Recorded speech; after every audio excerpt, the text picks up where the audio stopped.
news is always like trying to fit itself into where the customer is, and it oftentimes I feel forgets like just asking their audience, where the hell are you? Yeah, like how do you get people? Again, that's the thing. The biggest thing with all of this is like how do you get people to move? I've always figured the better stories I've ever read have been the true stories.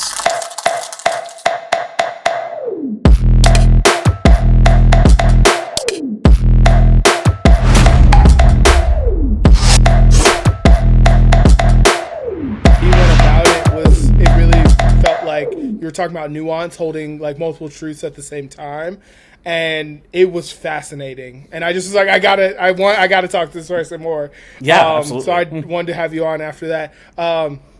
Would it be cool if you kind of give an overview of what you talked about, or maybe hit on some high points that you really liked from that talk? Yeah, I mean, I guess I should have reviewed the speech I made beforehand. But essentially, if I remember correctly, the entire idea was that, punk is, in my mind, has always been questioning authority. There's aspects of music that are like quintessentially punk and fashion, but for me, the spirit of punk has always been to basically say fuck the man, right? I'm not sure if I can cuss on this. No, you can. Okay, cool. I don't care.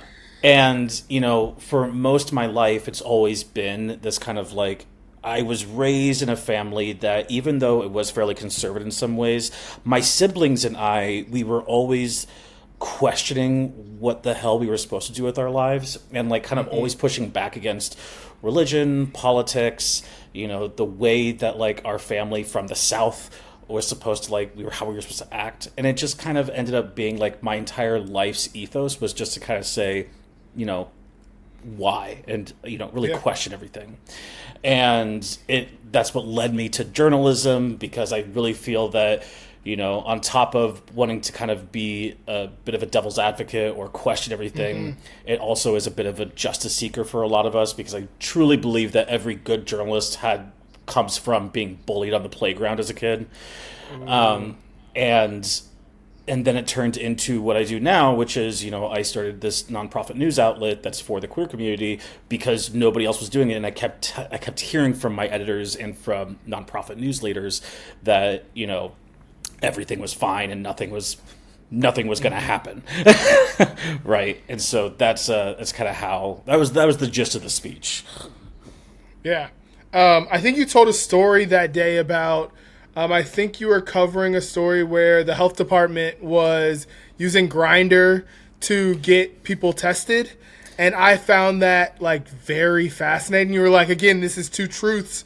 Should they be able to do that? Right. Versus you're actually getting people help and screened. That was kind of, again, these hard things. How do you hold both of those is kind of what I got out of that. Yeah, I mean, that was a really great example of. I remember when I did that story. I was it was when I was an undergraduate too, and it was I had just left undergrad. I was living in San Francisco, working in the peninsula, and I had heard about it. And at one point, all my friends in the community were like, "That's fucked up! How dare they do that?" And at the same time, HIV transmission rates were pretty damn high, and STI rates were rising in the peninsula. And it's there's ostensibly a good thing happening, because now there are ads all over Grindr and all the different apps to kind of show hey, you can get tested. What's the difference between that and a profile that, maybe it's a bit, obviously it's catfishy, but the intentions were good, right? And it wasn't dick pics were sent or anything like that. It's hey, you think I'm attractive? Hey, by the way, I'm actually a bot. And if you want to get tested, go to this address. Yeah. And it probably, and again, it probably allows that community to continue to thrive, which is, again, hard. I really... And I guess a disappointing, outcome of that is that they ended up stopped doing that because there was such an outcry. That they're like, oh well, we shouldn't be doing that, we're sorry for catfishing, but at the same time they had proof that it was working, right? So it's a bit of a disappointing outcome, but it's not really kind of listen, that's on the communities, what people do with that information is up to them, but I just that's one example of how do you do this work and play the advocate while also playing devil's advocate. Yeah, like how do you get people? Again, that's the thing. The biggest thing with all of this is like how do you get people to move? Like Yep. how do you get them to do the things they need to do? It's next to nearly impossible in most cases. Like Yeah. you got to get creative. So Exactly. yeah, something I really wanted to touch on is like I like doing a podcast. I know I didn't go to school for journalism or anything, but like I love the opportunity to get to kind of like talk through things and like talk through hard topics. And I kind of wanted to talk about like your process into journalism. Like where, as a kid, were you really into writing? Like what kind of like kicked that off for you? I was a bad writer as a kid. I was a bad student. I was an artsy kid growing up. So I went to Arizona School for the Arts, was in the Phoenix Boys Choir, played all these instruments, did, Mesa Youth Symphony. I was on track to do art and theater and that kind of thing. That was my trajectory. That was what my parents put me into. And I didn't want to do it. And what actually happened is when I was 15, my sister passed away of lupus, and it was a really big moment of injustice in my family and in me personally, and I really held on to it for a long time because she was dropped from her health insurance just about the same time period that she was supposed to get a heart and lung transplant, and we couldn't afford it, and so she died.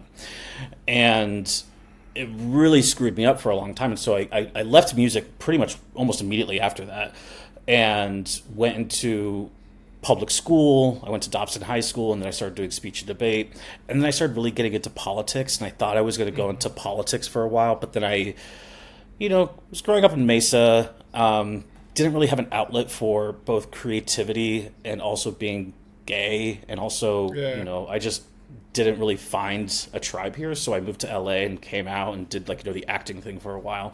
But what really led me to journalism was about 6 years of partying and doing all the shit that you do when you're young. I just kind of woke up one day and kind of realized that I needed to get my life in track, and what I wanted to do was something creative, right? I wanted to be creative. I wanted to use words. I wanted to use language. I loved communicating with people. I loved talking to people. I loved the idea of getting into really grimy spaces and learning new things about people. But I didn't want to work in policy because I don't really align. I didn't really align. I still don't love aligning with one party or the other. And I felt like if you're working in policy, you kind of had to stick with the line. And I loved questioning authority still. And so I went to school. I originally went to school for screenwriting, thinking I could just tell true stories through screenplays.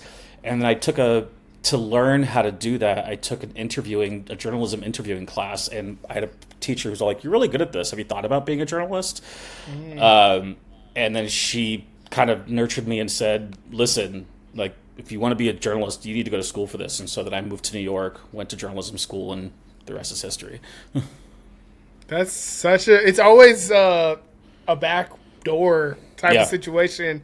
It's just how do you end up? And that's why when it comes to creativity, I feel like you can't be so judge. You can't judge the way that you are creative, because tomorrow you might be creative in a different way. You just absolutely never really know.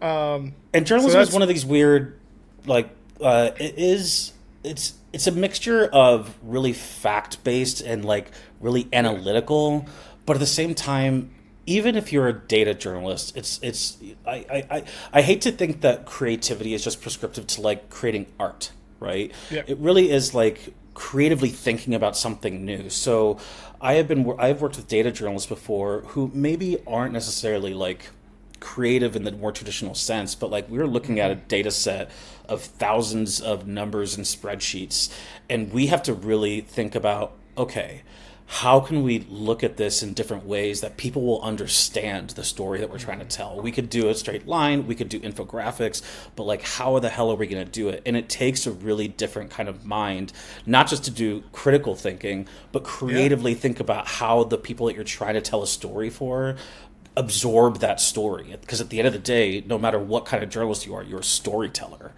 I just did a training with a bunch of really young people who want to learn how to go into journalism.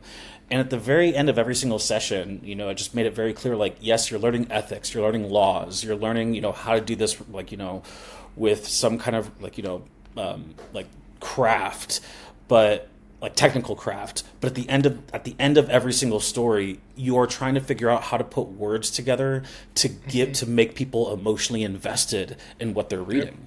And that's incredibly creative and also incredibly difficult, because a lot of people can't take thousands of documents of numbers and spreadsheets and turn it into a 500-word story. That's alchemy to a lot of people.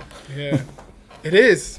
That's really cool to think. And I always get into these conversations, and it's like, storytelling is so innate in so many creative careers. Like, even in mine, I do a lot of like branding work, and it's like, most of the time you have to find a way to tell a story, sometimes visual, sometimes with copy, that connects a person to a product or service. Literally. And it's literally, like you said, alchemy. It's like, how do you do that? Like, how do you pull this all together? I think at the end of, like, whenever we talk about, any of our fields of branding, marketing, any kind of media, music, we're ultimately trying to figure out what story we're trying to tell. Because, I worked in marketing like very briefly before I went to school.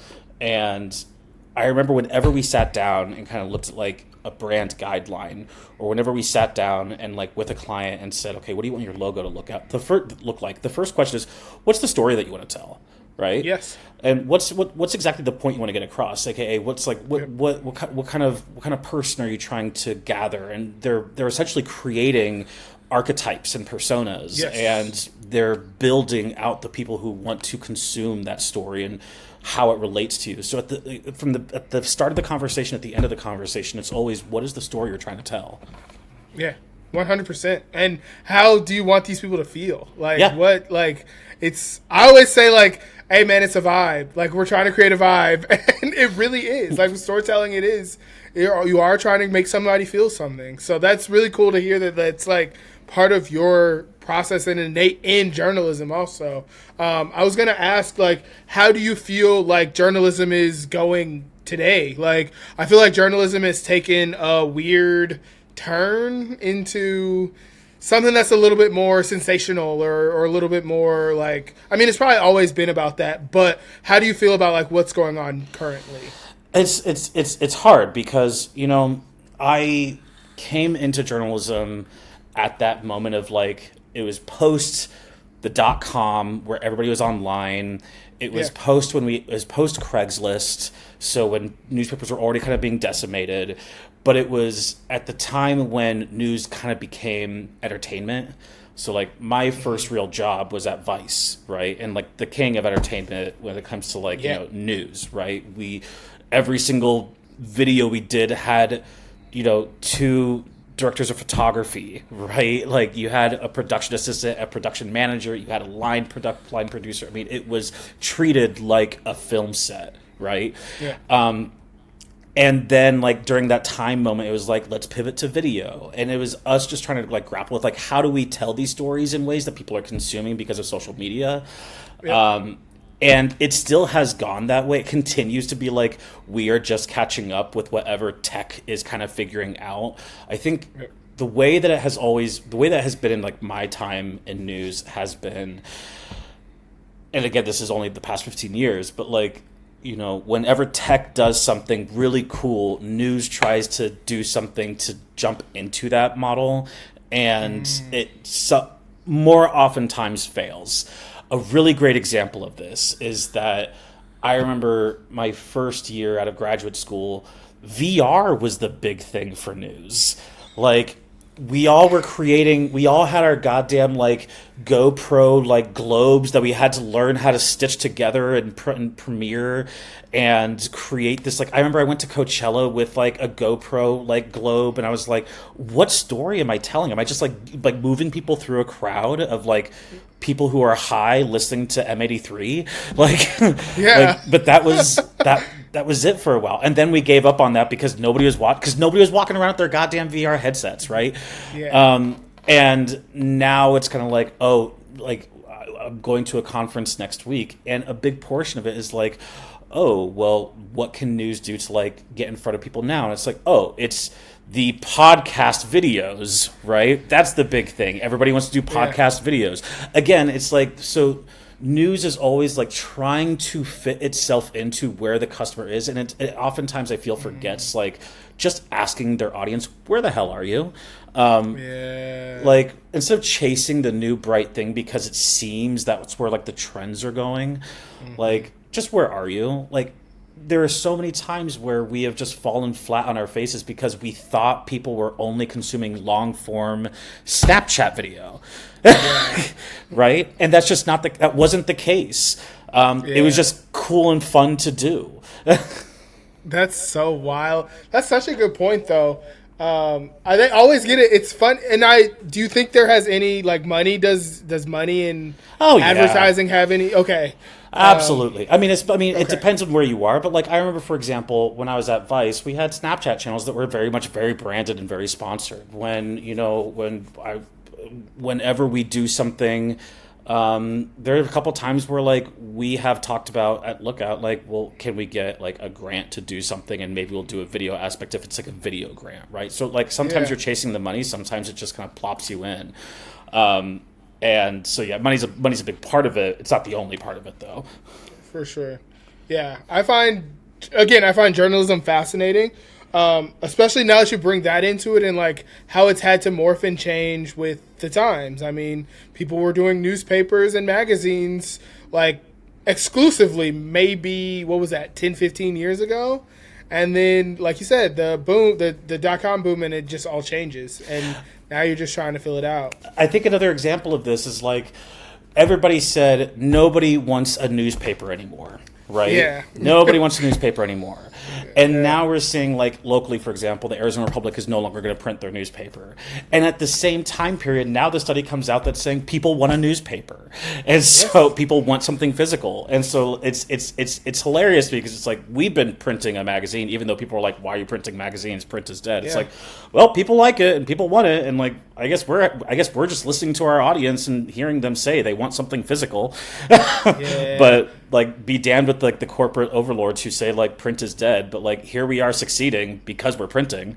That just made me think of like the whole. I mean, we've been having the whole AI conversation a lot lately, especially in design, the design realm. But it's just like, it just feels like things like that happen, and then someone says, "Well, they just make a generalization," and they're like, "Well, everyone just wants AI now, or everyone just wants doesn't want print anymore," and it's like, you're so right. Most of the time, if you have a group of people who are purchasing or subscribed, there's people to ask, and most of the time they're like, "No, that's not what we want. We don't want that." And it's just so hard being like that, being hammered every day into people's heads that things have changed. Things have changed.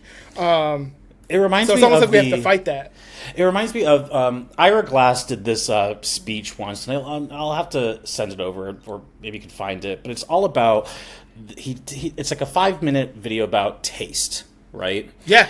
And that about how style comes and goes, but taste will always remain. And one of the things that like we've done at Lookout is like our taste has kind of always remained the same. Like our taste and our taste in the way that we do things, the way that we have like an idea towards something, that taste of what a story should be, how a story should sound, what our brand should look like, that taste is never really changing. And that has guided everything. And because of that, our taste is spectacular enough where like we have been able to listen, but then also provide what people want. Whereas like the styles come and go. So we're not chasing the TikToks, even though, if we apply our taste to the style of like video that we want to do, like maybe it'd be cool, but would it be successful? Like, no. So we're gonna keep with like our basic taste and how we approach and how we talk about the news.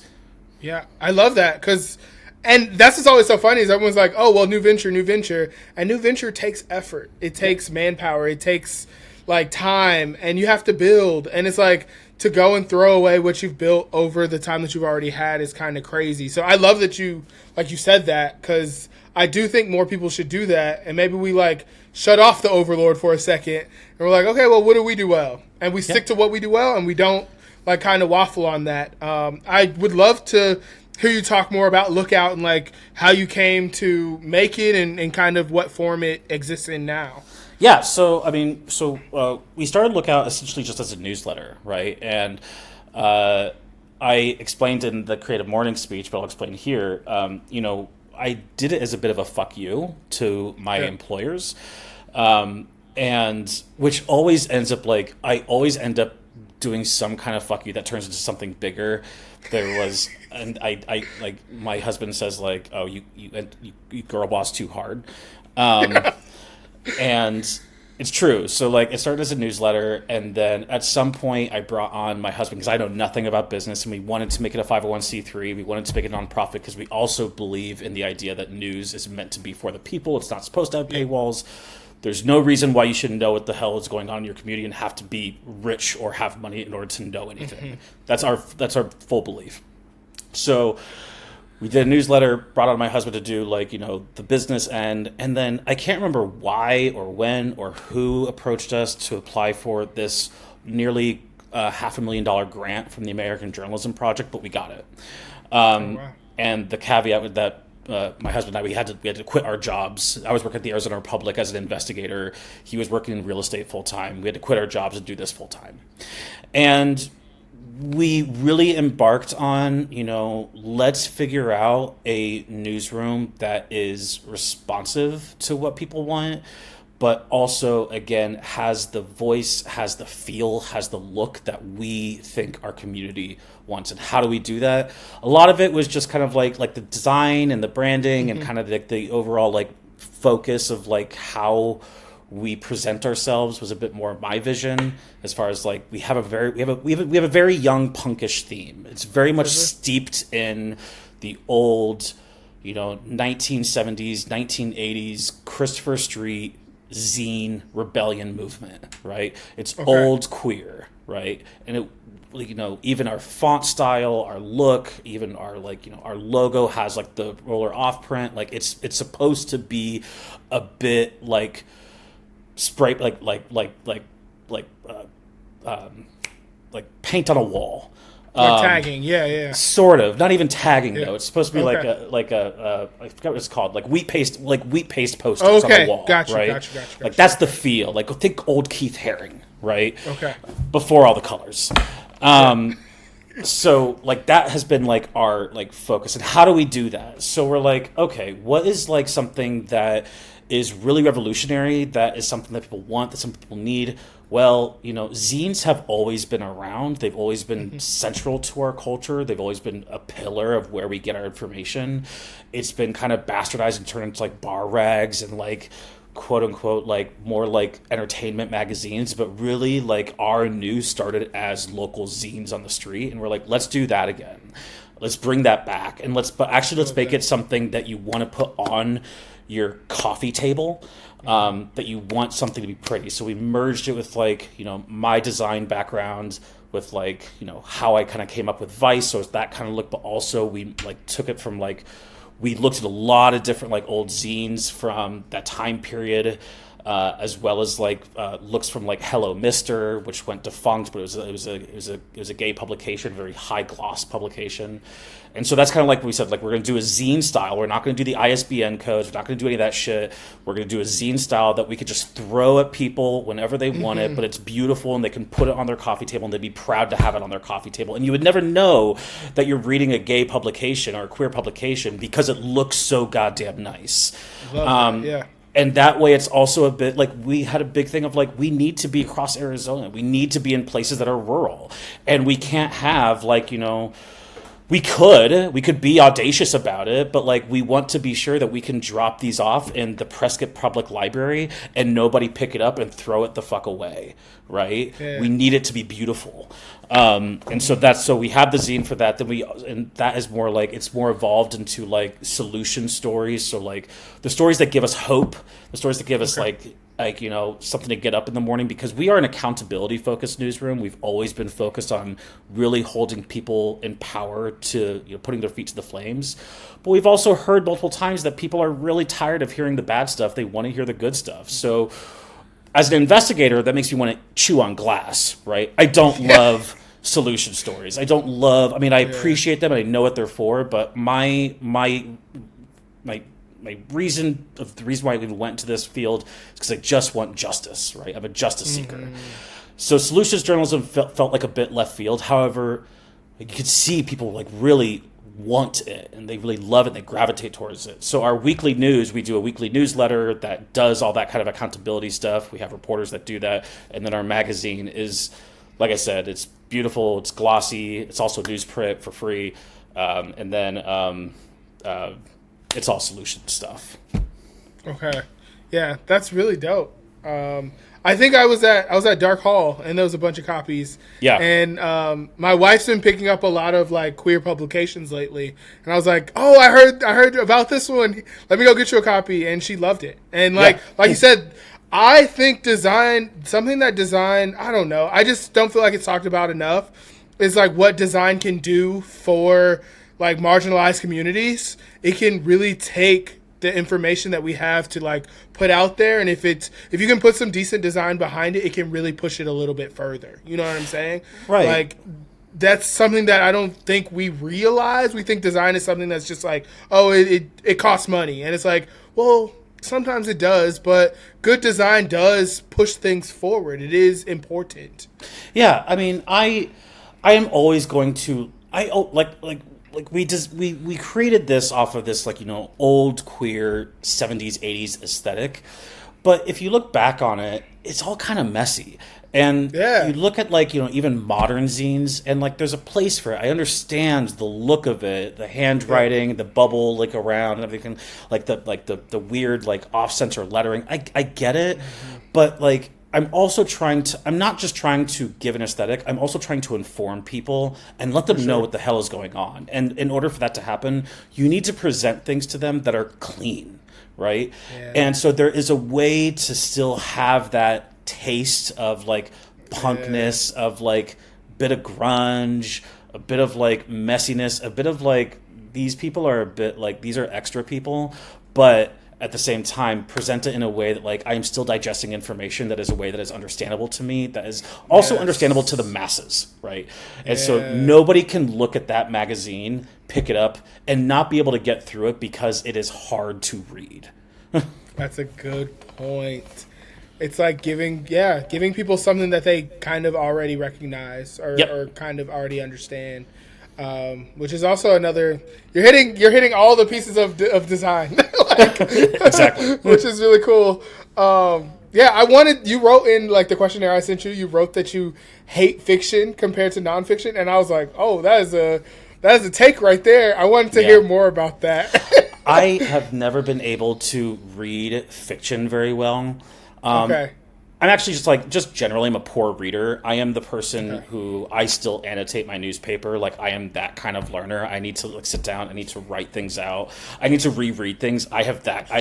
That's my ADHD. That's my level of the spectrum. But when it comes to fiction, I've always had a hard time putting my brain in that place.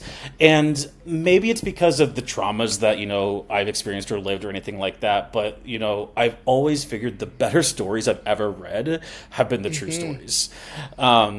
People's lives are so much more fascinating than what you can conjure up in your brain and kind of put down, because in my experience there's this old training that I got when I first went into journalism, which is that, and given this is New York and it's a different beast, but the training that I got is if there is a story to be told, it will be here. You have to just find it, right? And kind of if there is a person who won't tell that story, there is somebody who will tell that story. And so the idea of I don't need to read about witches. I can just go to the witch coven in deep Canarsie Park and like attend that and write about that. I don't need to, write about vampires. I can just like fly down to New Orleans and actually attend a vampire ball and just like write about that. Like those kinds of things like that are interesting to me because they're human and they're real and they are a bit bombastic. I think that's why I think that's why people loved Vice so much and why I loved Vice so much is because there's that funny meme for like that video for a long time where it's like just a guy throwing dildos at a wall and it's like whatever it lands on, it's like that's the story. But it's true. It's like if you can find it, we will find it and we will tell that story that nobody really thinks about telling because it's crazy and outlandish and weird. Yeah, I used to love True Life. I don't know how real was. But it's the same thing. Like I don't like. Why am I going to read a fiction about somebody who like loves eating like paper towels? That's a real person that has a real story. Like I don't need to like dive into my imagination for that. I can just find that story. And so I've really enjoyed. Now, that is to my detriment to a lot of times because I do feel that people who read fiction are able to think a lot more creatively as far as like going beyond their, they're able to probably push their boundaries a bit more. I comfortably live in a creative box. And do I kind of like push those boxes, like those lines a bit? Yes. But do I step over those lines a lot? No.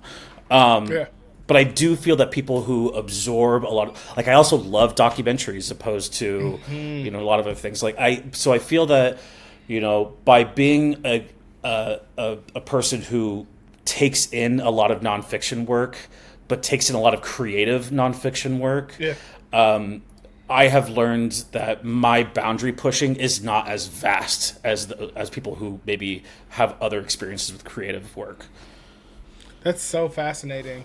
I'm newly getting into fiction. Fiction is like I've always you brought up ADHD. I've always had a problem with like staying focused. Like I would start a book, get to like maybe page 80, and it'd be done. I'd never see that book again, and it's like peace. But like I don't know, something has changed recently where I'm like a little bit more into it, or I think I'm just finding better like books to read. But documentaries, shows like True Life, Vice have always been the things that have like fascinated me the most. You're right. People are so fascinating. It's like, what? how did you get people here? Are weird. People are fucked up. Yeah. People are interesting.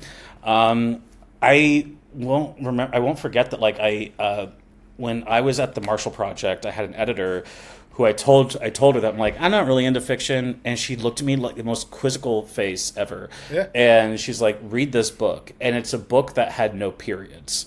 It was a fiction book that had no periods. It's an old book. And she's like, just like absorb it. And I got through it. I'm like, I get it. I understand.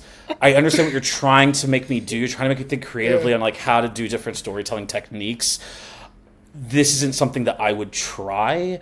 And it's just not my cup of tea, right? For sure. And I did it a few more times. I'm just like, listen, like I am not a John Grisham reader. Like I am not that kind of person. Like I don't love Stephen King. Like I will gladly sit down, I don't know, and read an autobiography of like, Bobby Kennedy instead. And I don't think there's anything wrong with that. And that's what I've been trying to like, again, unlearn. I feel like a lot of people give people grief for either not reading or not reading certain types of things. And I'm like, hey, man, it's just taste. We don't do that with music. Well, I guess some people are music snobs. And they're like, what are you doing? Why are you listening?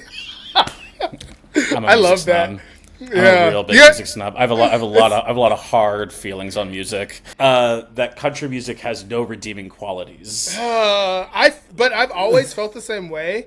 The only person that has like made me kind of question that is T-Pain. Always talks about how like I don't know if it's country of today, but he always talks about like country of before. They had a lot of history. I will say yes.